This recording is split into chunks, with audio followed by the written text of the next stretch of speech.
بسم اللہ الرحمن الرحیم۔ تراویح کے مسائل۔ وتر کی نماز تراویح کے بعد پڑھنا بہتر ہے، اگر کوئی شخص پہلے پڑھ لے تب بھی درست ہے۔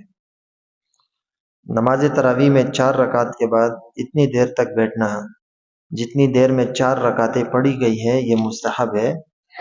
البتہ اتنی دیر تک بیٹھنے میں لوگوں کو تکلیف ہو تو اس سے کم بھی بیٹھ سکتے ہیں۔ اس بیٹھنے میں اختیار ہے، چاہے تنہا نوافل پڑھے، چاہے تسبیح وغیرہ پڑھے یا خاموش بیٹھا رہے۔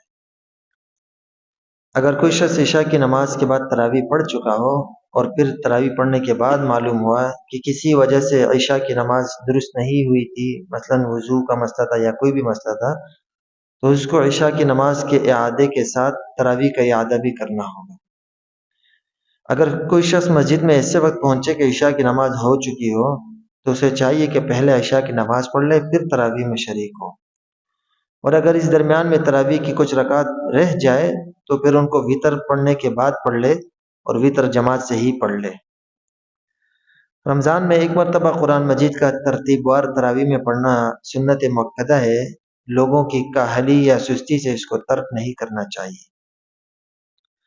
تراویح میں ختم کرتے ہوئے کسی بھی سورت کے شروع میں ایک مرتبہ بسم اللہ الرحمن الرحیم بلند آواز سے پڑھنا چاہیے، اس لیے کہ بسم اللہ بھی قرآن مجید کی ایک آیت ہے، اگرچہ کسی سورت کا جز تو نہیں، البتہ قرآن کا ایک جز ہے۔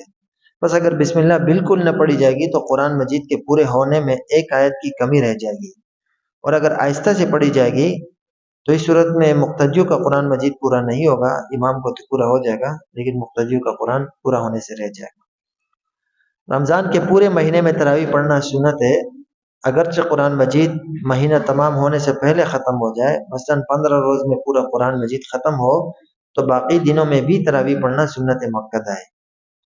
صحیح یہ ہے کہ قل اللہ احد کا تراویح میں 3 مرتبہ پڑھنا، جیسا کہ آج کل رواج بن چکا ہے، یہ مکروہ ہے، اور اس کی وجہ یہ ہے مکروہ ہونے کی کہ آج کل عوام نے اسے ختم کے لیے ایک لازم سمجھ لیا ہے، جیسا کہ یہ طرز چل رہا ہے آج کل، لہذا اس وجہ سے یہ مکروہ ہے۔